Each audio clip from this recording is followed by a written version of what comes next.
오늘 말씀은 로마서 5장 1절로 6절의 말씀입니다. 로마서 5장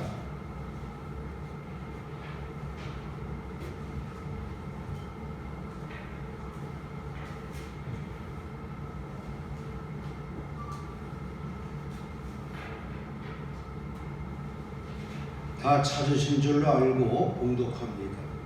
그러므로 우리가 믿음으로 의롭다 하심을 받았으니 우리 주 예수 그리스도로 말미암아 하나님과 화평을 누리자. 또한 그로 말미암아 우리가 믿음으로 서 있는 이 은혜에 들어감을 얻었으며 하나님의 영광을 바라고 즐거워하느니라. 다만 이뿐 아니라 우리가 환난 중에도 즐거워하나니 이는 환난은 인내를, 인내는 연단을, 연단은 소망을 이루는 줄 알미로다. 소망이 우리를 부끄럽지 아니함은 우리에게 주신 성령으로 말미암아 하나님의 사랑이 우리 마음에 부은 바 되이니 우리가 아직 연약할 때에 기약대로 그리스도께서 경건하지 않은 자를 위하여 죽으셨도다. 아멘. 오늘은 신앙의 입덧이라고 하는 제목으로 함께 은혜를 나누고자 합니다. 여러분, 입덧하면 우리가 대부분 임신을 했다는 증거입니다. 거의 다 그렇습니다. 이제 달이 차면 새 생명이 출산될 것이라는 예고가 바로 입덧입니다. 물론 개인차가 있지만 입덧을 하는 사람도 있고 또 입덧을 하지 않는 사람도 있습니다. 의학적으로 보니까 임산부의 70에서 80%가 입덧을 한다고 합니다. 보통 임신 4주부터 시작해서 그 기간은 사람마다 좀 차이가 있습니다만은 그래도 70~80%가 입덧을 한다. 그 호르몬이 있는데 육모성선 자극 호르몬, 이름도 참 어려워요. 근데 이런 호르몬의 수치가 증가하면서 입덧을 하게 된다는 거예요. 그래서 그 호르몬이 나오면 구토를 유발하는 그 중추를 자극을 하게 됩니다. 그래서 그 입덧이 심해진다고 하는 거예요. 그래서 호르몬이 그 구토하는 중추신경을 건드려서 더하느냐 덜하느냐 그 차이. 어떻게 보면 결혼한 사람에게 있어서 입덧은 복음인지도 몰라요. 기다리던 아이를 얻게 될 때에 그것은 바로 그 집안의 기쁜 소식이 될 수가 있습니다. 입덧을 하면 모든 사람들이 야 축하한다, 축하한다. 그러니까 입덧은 새 생명이 잉태된 것을 모두가 기뻐합니다. 그래서 오늘 저는 신앙의 입덧이라는 제목으로 말씀을 준비하고 이 말씀을 통해서 함께 은혜를 나누고자 합니다. 입덧은 입덧인데 신앙의 입덧이란 무엇이냐? 첫째, 소망을 갖는 것이다. 임산부는 입덧을 통해서 이제 새 생명이 태어나는구나, 이런 소망을 갖게 됩니다. 마찬가지로 우리 신앙인들도 예수 그리스도를 통하여 우리 속에 참 생명이 들어와 있습니다. 그리고 그것을 통해서 우리에게 약속된 것이 있다는 것을 생각을 하게 되는 거예요. 그게 우리가 신앙의 임산부예요. 주님이 내 안에 들어오셔서 이제 이 안에 계신 주님으로 말미암아 뭔가 새로운 일들이 일어난다. 새 생명이 일어난다. 그것이 바로 신앙의 임산부예요. 그래서 그에 따르는 신앙의 입덧이 있어야 한다는 거예요. 나는 신앙적으로 영적으로 입덧을 하느냐, 내 안에 정말 주님이 오셔서 주님이 내 안에 거하시느냐, 주님을 품는 신앙인이 되어야 돼요. 평생을 신앙생활을 한다고 하지만 입덧 한 번 하지 못하고 끝나는 경우가 얼마나 많이 있습니까? 나는 그래도 몇십 년 동안 직분을 가지고 많은 헌금도 하고 교회 건축도 하고 뭐 이런 자랑을 하지만 정작 내 안에 주님이 내 안에 오셔서 내게 새로운 소망을 주셨는가, 내가 그분에 의해서 살아가고 있는가 한번 생각해 봐야 돼요. 입덧이 기쁘듯이 신앙인의 입덧은 우리의 신앙을 새롭게 하게 되는 거예요. 어디 가서 난 신앙인으로서 입덧한다. 오늘 말씀을 다 듣고 나서는 야, 내가 신앙인으로서 입덧하는 신앙생활을 했으면 좋겠다. 이런 다 꿈이 생기게 되고 그 꿈이 이루어질 줄로 믿습니다. 소망을 갖는다는 것이고 또 하나는 변화를 의미합니다. 이제까지와는 다른 그 어떤 징조가 나타나고 변화가 생길 때가 있어요. 내 의지와는 상관없이 전혀 다른 욕구가 내 행동과 내 삶을 지배하는 경우가 있습니다. 아마 여러분 주변에 입덧을 해서 갑자기 사람이 바뀐 사람이, 식성이 바뀌어요. 평상시 잘 안 먹던 사람이 갑자기 뭐 먹고 싶어, 뭐 먹고 싶어. 요즘은 그래도 사계절이니까 다 공급이 됐지. 옛날에는 한겨울에 딸기 먹고 싶어 그러면 그 누가 그 엄동설원에 가서 딸기를 사오니까 그러면 평생을 입덧할 때 딸기가 그렇게 먹고 싶었는데 딸기 하나 못 사도 아마 여기 연세 드신 분들 다 그럴 거예요. 근데 요즘은 그냥 말만 하면 바로 대령이 됩니다. 전에는 그렇게 잘 먹던 음식도 입덧을 하면서 갑자기 먹지 못해요. 갑자기 싫어집니다. 사람이 완전히 바뀌게 되는 거예요. 변화가 일어나는 거예요. 주님을 품으면, 주님이 내 안에 거하면 사람이 변해야 됩니다. 이 변한다는 것을 우리가 다른 말로 하면 은혜 받았다는 거예요. 그 은혜 받았다는 얘기를 다른 얘기로 하면 거듭났다는 얘기예요. 예수 그리스도를 믿노라 하면서도 변하지 않은 것은 뭐예요? 그건 은혜 받지 못했다는 거예요. 그리고 주님을 품지 못했다는 거예요. 우리의 겉으로 드러나는 것이 그것이 아니에요. 그래서 입덧도 우리가 상상 임신으로 인해서 입덧을 한다고 합니다. 우리는 상상 임신이 아니에요. 형식적인 신앙의 입덧이 아니라 주님이 내 안에 거하셔서 주님이 내 행동과 내 삶을 지배하도록 내가 전혀 다른 사람이 되어버리는 거예요. 내 의지대로 하는 것을 절제하게 됩니다.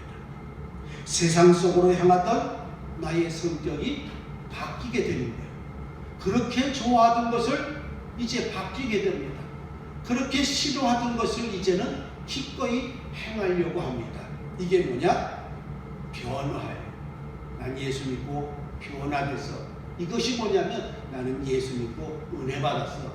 예수 믿고 나는 거듭났어. 이 말이에요. 근데 거듭났다, 은혜 받았다는 얘기는 잘하는데 변했다고 하는 말을 잘 안 해요. 그런데 가장 실제적으로 할 수 있는 말은 변한 거예요. 지난달에 기도원에 가서 나 은혜 받고 왔어. 그러면 아이고 그래서 잘했어. 축하해. 근데 정말 은혜를 받았나 못 받았나 할 수 있는 방법은 딱 한 가지. 기도원에 들어가기 전과 기도원 갔다 온 후에 변화가 없으면 그건 은혜 받은 건 거짓말이고, 기도원 들어가기 전과 기도원 갔다 온 후에 변화가 있으면 그건 은혜 받은 거예요. 주님이 내 안에 들어오시니까 내가 신앙의 입덧을 하게 되니까 일상의 삶 속에서 원망과 불평 대신 생활 속에서 뭐가 나와요? 감사가 나옵니다. 기쁠 때에는 뭐가 나와요? 옛날에는 기쁘면 노래 한 자락 했잖아요. 이제는 뭐가 나와요? 찬양이 나오는 거예요. 이 기쁨을 하나님께 되돌려 드리는 것이 찬양입니다. 힘들 때 전에는 한숨 쉬었습니다. 절망했습니다. 그런데 이제 힘들 땐 뭐가 나와요? 기도가 나오는 거예요. 이게 뭐냐? 신앙의 입덧을 하는 거예요. 이런 변화가 우리에게 있어야 된다는 얘기예요. 성령의 열매를 맺음으로 사람들이 놀래요. 사람들이 우리를 보고 놀래야 돼요. 주렁주렁 열리는데 가만히 보니까 세상에서 얻을 수 없는 성령의 열매들이 막 열려지는 거예요. 온유하게 되고 절제하게 되고 늘 찬양하고 기도하고 감사하고 충성하게 되고, 이 성령의 9가지 열매 이외에 하나님의 자녀가 되는 증거의 삶이 주렁주렁 열리니까 사람이 놀라고, 그리고 하나님께 영광을 돌리게 됩니다. 지식의 눈으로 세상을 보다가 입덧을 하게 되니까 뭐예요? 믿음의 눈으로 천국을 봅니다. 여러분들이 가시다가 인생 여정 가시다가 앞에 높은 산이 생긴다. 여러분들이 가로막습니다. 인간의 눈으로 세상의 지식으로 보면 그냥 커다란 산, 더 이상 갈 수 없는 장애물이고 끝이고 절망이지만, 믿음으로 우리는 그 높은 산 너머를 볼 수 있는 것이 바로 믿음이에요. 신앙의 입덧이 바로 그거라는 얘기예요. 우리는 이러한 입덧을 반드시 해야 돼요. 변화된 우리의 모습을 보고 사람들이 놀라고 하나님께 영광 돌리는 삶이 돼요. 새 생명이 내 안에 들어와, 주님이 내 안에 들어왔으니까 여러분 임신하신 분들 보면 조심하잖아요. 먹는 것도 조심하고, 몸놀림도 조심해야 되고, 또 아기가 듣는다고 말도 조심하잖아요. 아니 그런데 왜 주님이 내 안에 거하시는데 우리는 그만큼 노력을 하지 않을까? 그냥 내 하고 싶은 대로 아무 데나 가서 막 얘기해. 싫으면 싫다고 짜증내고, 불만이면 불만이고. 신앙의 입덧은 이제 절제하게 되는 거예요. 내 마음대로. 내가 술을 그렇게 좋아했는데 이제 임신을 하니까 마셔요, 못 마셔요? 못 마시는 거예요. 누구 때문에? 새 생명 때문에. 주님이 내 안에 거하세요. 주님이 내 주인이 되니까 이제는 뭐예요? 내 마음대로가 아니라는 얘기예요. 내 마음이 아니라 주님의 뜻대로 살아가게 되는 변화가 일어나는 거예요. 이 변화가 싫으면 안 돼요. 기뻐해야 돼요. 여러분, 좋아하는 음식을 못 먹는 것, 이게 얼마나 힘든 거예요. 그런데 임산부들은 그걸 참아요. 왜? 새 생명 때문에, 소망 때문에. 10달 후에 태어날 새 생명을 위해서는 어떠한 고통도 감내를 하는 거예요. 내가 열이 나고 기침을 하고 병이 나도 약을 제대로 먹을 수가 없어요. 왜? 참아야 돼요. 이 생명 때문에 참아야 돼요. 그와 같은 심정으로 신앙의 입덧은 뭐냐면 주님만 생각하는 거예요. 주님 생각하면 에이 안 되지. 주님 생각하면 아 이거는 내가 좀 하기 싫어도 해야겠다. 이렇게 되는 것이 신앙의 입덧입니다. 세 번째로 신앙의 입덧이란 하나님과의 체험적인 관계를 말하는 거예요. 신앙의 입덧이란 소망을 갖는 것이고 변화를 의미하는 것이고 하나님과 체험적인 관계를 말한다. 자, 오늘 5절에 사도 바울은 뭐라고 합니까? 소망이 우리를 부끄럽게 하지 아니하면 우리에게 주신 성령으로 말미암아 하나님의 사랑이 우리 마음에 부은 바 됨이니 5절에 그랬어요. 그냥 한마디로 성경을 통하여 하나님의 사랑이 우리 마음속에 부어져 있다. 하나님의 사랑이 저와 여러분의 마음속에 부어져 있다 그랬어요. 즉 성령을 통하여 하나님의 사랑을 잉태하여 임산부와 같이 되었다, 이런 뜻이에요. 성령을 통해서 하나님의 사랑이 내게 부어졌다는 거예요. 신명기 8장 5절에 보면 너는 사람이 그 아들을 징계한 같이 내 하나님 여호와께서 너를 징계하신 줄 마음에 생각하고, 이렇게 개역 개정에 나와 있어요. 표준의 성경을 보니까 표준어 성경, 너희는 사람이 자기 자녀를 훈련시키듯이 주 너희도 하나님도 너희의 하나님도 너희를 훈련시킨다는 것을 마음속에 새겨두어라. 마음 깊이 알아야 한다. 이래 안다라고 하는 말이야. 하나님을 안다. 우리가 흔히 하나님을 아느냐? 너 하나님 알아? 안다라고 하는 말을 히브리어는 야다라고 해요. 읽을 때 야다 그래요. 그런데 이게 야다가 뭐냐면 우리말로 안다. 너 그 장로님 알아? 예, 잘 알아요. 안다 이런 뜻이에요. 그런데 이 안다는 말을 우리말로 해석하면 뭐냐면 남자를 안다라는 말처럼 성적인 관계를 말하는 거예요. 다시 말해서 몸과 마음과 체험으로 아는 것을 말할 때 야다, 안다 이런 거예요. 그 사람이 얼굴을 기억하는 게 아는 게 아니에요. 그 사람 어디 살아? 그게 야다라는 말이 아니라 내가 저 사람과 성적인 남자와 여자가 부부처럼 성적인 관계를 맺듯이 몸과 마음과 체험으로 안다. 그러니까 정말 아는 거예요. 몇 번지, 몇 동, 몇 층, 몇 호에 산다 이것이 아니라 그분의 성격이 어떻고 뭘 좋아 정말 제대로 안다고 하는 것을 말하는 거예요. 그러니까 하나님의 관계를 통해서 하나님과 나와의 몸과 마음과 체험으로 아는 이런 깊은 마음 속에 하나님의 사랑이 부어졌다라고 사도 바울은 고백을 하는 거예요. 하나님과 올바른 관계를 맺은 성도는 바로 영원한 생명의 길을 보장을 받게 됩니다. 자, 우리가 사망 가운데서 해방되었잖아요. 이제 현실 세상 속에서도 당당하게 하나님의 자녀로 살아가고 있습니다. 성령을 통해서 하나님의 사랑이 내 안에 부어져 있어요. 거듭났어요. 은혜를 받았어요. 변화를 받으니까 세상 속에서 당당하게 하나님의 자녀로 살아갑니다. 이 세상에 존재하는 그 무엇도 우리를 하나님과의 관계에서 그 사랑 안에서 끊을 수 없다 그랬어요. 이것이 우리가 받은 특권 중에 특권이에요. 여러분 개인 한 사람은 세상 그 누구도 무엇으로도 하나님과의 그 사랑의 관계에서 끊을 수 없다. 영원히 저와 여러분은 하나님의 것이다. 이런 뜻이에요. 그러니까 우리가 뭐가 나오냐? 이 현실 세상에서 살면서. 그런데 이 현실 세상이 어떤 세상이에요? 비록 코로나로 인해서 어려움 가운데 있다.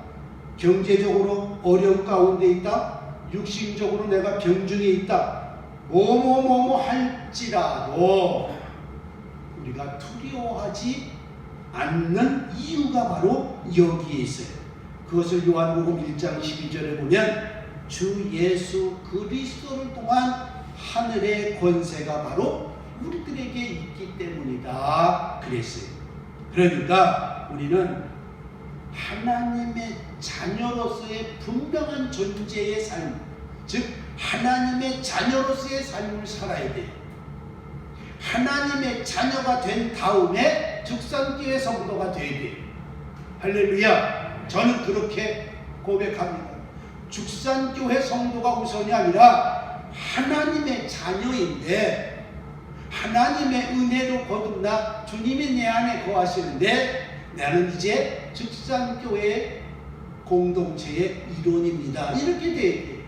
주님이 내 안에 거하심이 없이 하나님의 자녀 된다고 하는 고백 없이 어느 교회에 다니고 어느 교회 직분이고 목사고 이것은 중요하지 않아요. 더 중요한 건 내가 정녕 하나님의 자녀이냐 하는 거예요.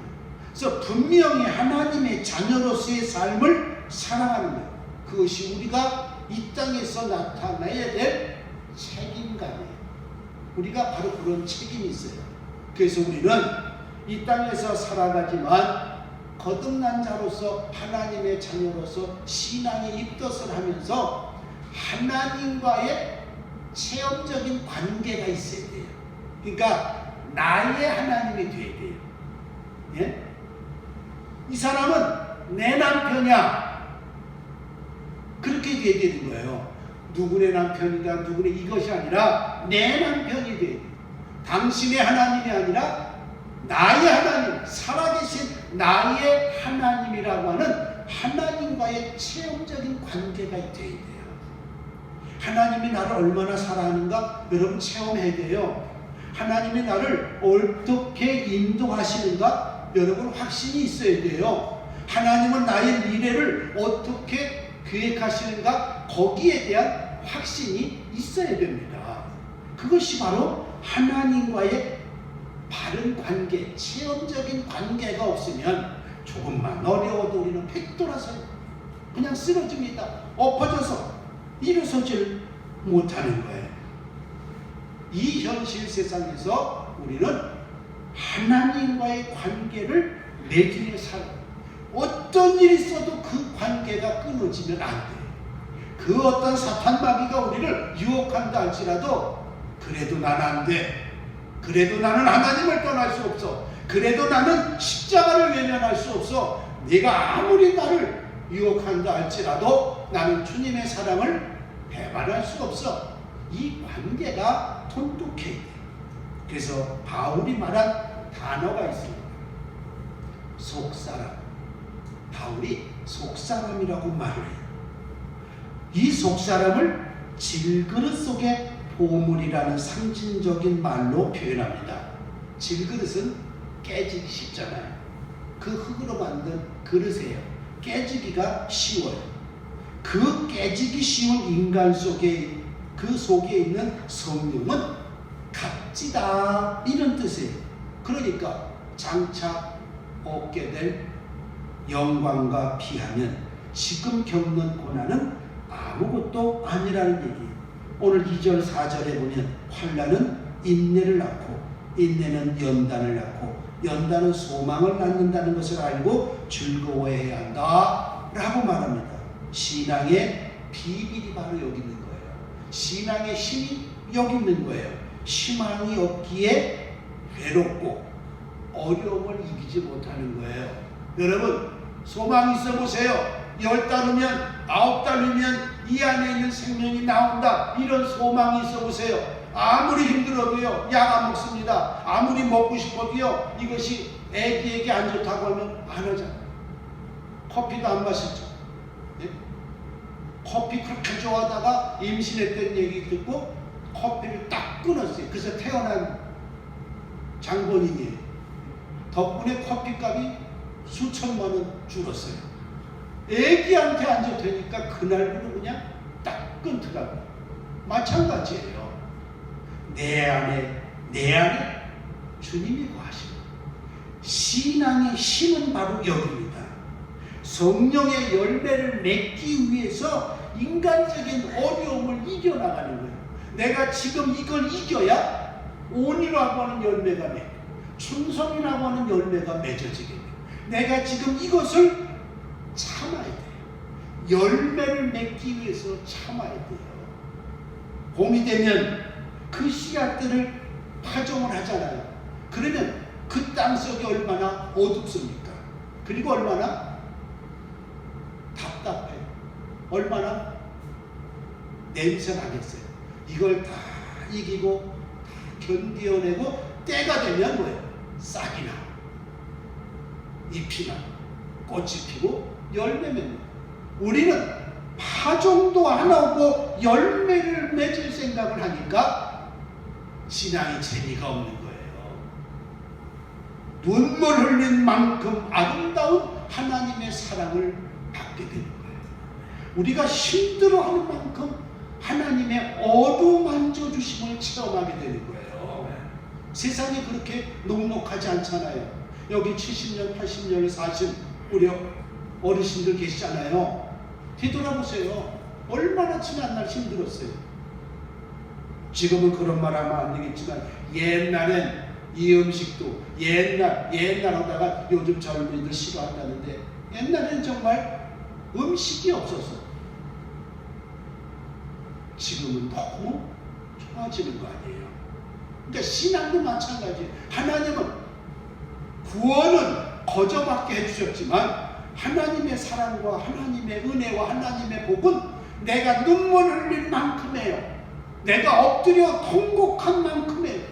내 무릎팍이 팔꿈치가 깨진 만큼, 거기서 피가 나는 만큼 하나님이 베풀어 주신단 말이에요.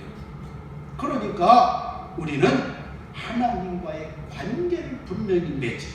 마지막으로 신앙의 입덧이란 성령의 지시대로 행하는 것이다.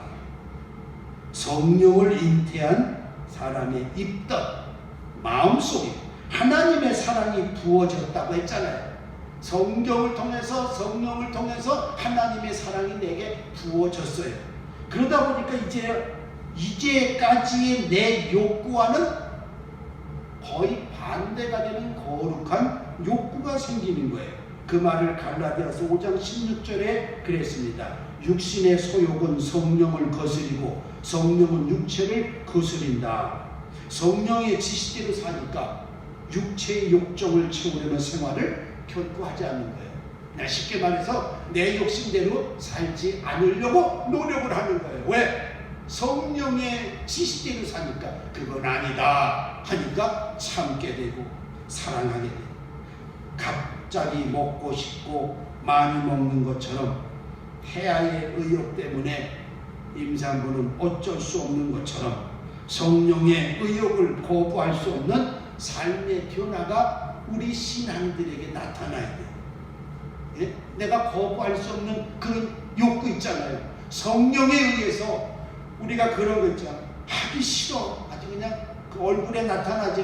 야, 이것 좀 해라. 그러면 그 얼굴에 그냥 하기 싫어갖고 그냥, 그런데 비록 하기 싫어도 성령의 지시를 받고 그것을 거부할 수 없는 것이 이 안에서 나오는 거예요. 우리 신앙이 바로 그거야 돼요. 성령을 통해서 하나님의 사랑이 우리 마음속에 심어질 때 이제 그 모든 사람들을 전에는 사랑하기 힘들었는데 성령의 지시대로 하다 보니까 사랑하게 되는 거예요. 전에는 힘들었는데. 그래서 성령 받지 않고는 신앙생활 할 수 없는 게 바로 그거예요. 인간의 의지로 안 돼요. 여러분 아시잖아요. 성령이 시어 내 귀에 임하소서, 성령이 시어 나를 집어나서서 해야 되는 이유가 바로 성령이 지시하니까 끌려가는 거예요. 이끌림을 받는 거예요. 그것이 성령 충만한 거예요. 바로 거기에 우리가 용기가 생기는 거예요. 그 용기가 전도의 용기, 희생의 용기, 봉사의 용기, 충성의 용기. 여러분, 용기가 그냥 의지대로 나온 것이 아니라 성령에 의해서 나도 모르게 거부할 수 있는, 알았어, 할게, 해볼게, 용기 아니에요. 그런데 하려고 하는데 안 돼. 애썼는데도 안 돼. 그럼 어떡합니까? 아버지가 대신해 주잖아요. 거들어 주잖아요. 단지 아들은 아버지가 뭐라고 하면 예, 할게 해놓고 택도 안 돼. 어디 넌 안 돼. 그런데도 이놈이 달려들어서 해보려고 할 때 쌀한가마를 자기가 들겠다고 할 때 이게 되겠어요? 그런데 슬그머니 아버지가 같이 거들어 주는 거예요. 그때 이놈은 어디 가서 자랑하잖아요. 내가 쌀한가마를 들었다. 내가 들었지만 사실은 들게 하신 이는 누구예요? 아버지. 애는 내가 썼지만 결국 하실 수 있도록 해주신 이는 하나님이시라는 얘기예요. 성령이시라는 얘기예요. 그러니까 성령의 지시대로 살면 돼요. 용기가 바로 생겨요. 신앙의 용기. 이런 입덧이 우리에게 있어야 돼요. 네? 아니 어떻게 당신은 그런 용기가 생겨? 내가 신앙인으로 지금 입덧하는 겁니다. 이러면 쉬우지 않아요. 그 용기가 모든 것을 다 가능케 합니다. 우리가 이런 신앙의 입덧이 생길 때 우리의 삶에 놀라운 변화가 있게 됩니다. 변화가 있다 보니까 기쁨 안에 거하게 돼요. 그리고 소망을 갖게 됩니다. 그리고 성령의 지시를 거부할 수가 없어요. 이제부터는 성령이 내 삶의 주체가 되는 거예요. 야, 어떻게 저렇게 할 수 있을까? 인간의 생각으로 가만히 생각해보면 이해가 안 돼요. 그런데 이해가 되는 방법은 딱 한 가지. 성령께서 저 사람을 주관하시는구나. 여러분, 교회 봉사도 1시간, 2시간, 4시간, 5시간 이거 한다고 하는 게 아니에요. 아, 성령께서 저 사람을 만져주시는구나. 예? 교회도 보면 봉사하고 헌신하고 이런 분들 계시잖아요. 여러분들이 신앙생활 할 때 여러분 가만히 생각해 보세요. 여러분 의지로 됩니까? 안 돼요. 내 의지대로면 조금 있다가는 가든가 아예 오지 않든가 하잖아요. 그런데 성령의 지시를 받으면 뭐예요? 그 일을 할 수 있도록 성령께서 그를 주관하신다는 거예요. 그러니까 그러다 보니까 그 안에 기쁨이 있고 소망이 있고 오히려 용기가 생기게 돼요. 그리고 최종적으로 하나님의 상급을 받게 되는 거다. 새해는 신앙의 입덧을 정말 멋지게 하는 저와 여러분 되시기를 바랍니다. 반드시 입덧해야 돼요. 신앙의 입덧을 통해서 하나님께 영광을 돌리시고 여러분을 향한 하나님의 계획이 무엇인가를 분명히 깨닫고 더욱 당당하게 이 현실 세상 속에서 승리를 외치며 하나님 살아계심을 증거하며 여러분에게 맡겨주신 사명 감당하는 축복의 한 해가 되시기를 주의 이름으로 축원합니다. 주님, 저희들의 이전 것을 버리게 하시고 과거의 잘못된 습성과 행동들을 고치게 하여 주옵소서. 무엇을 하든지 주의 영광을 위하여 하게 하시고 생명의 복음을 증거하는 영적 군사로 쓰임 받게 하여 주옵소서. 원하옵기는 어렵고 힘든 세상이지만 나만을 위하여 살지 않고 이웃을 위하여 살며 어둠을 버리고 빛 대신 주님과 동행하는 삶이 되게 하여 주옵소서. 2021년도 하나님이 주신 귀한 한 해입니다. 뒤로 물러서지 않고 한 걸음 한 걸음 앞으로 전진하는 저희들 되게 하옵시며 우리의 신앙의 앞길을 가로막고 회방하는 어떤 시련과 어려움이 몰려올지라도 주님만 바라보고 그로 인하여 견디게 하여 주시옵소서. 우리가 올라가야 할 언덕이라고 하면 피하지 않고 오르게 하여 주시옵소서. 우리가 넘어야 할 산이 있다고 하면 땀 흘리며 넘게 하여 주시옵소서. 건너가야 할 강이라고 하면 도망가지 않고 그 강을 건너게 하여 주옵소서. 요동치는 바다를 만날지라도 물러서지 않게 하여 주시옵소서. 아름다운 신앙의 입덧을 행하는 저희들 되게 하사 하나님께 영광 돌리는 책임 있는 삶을 살아가게 하옵소서. 예수님의 이름으로 간절히 기도드리옵나이다. 아멘.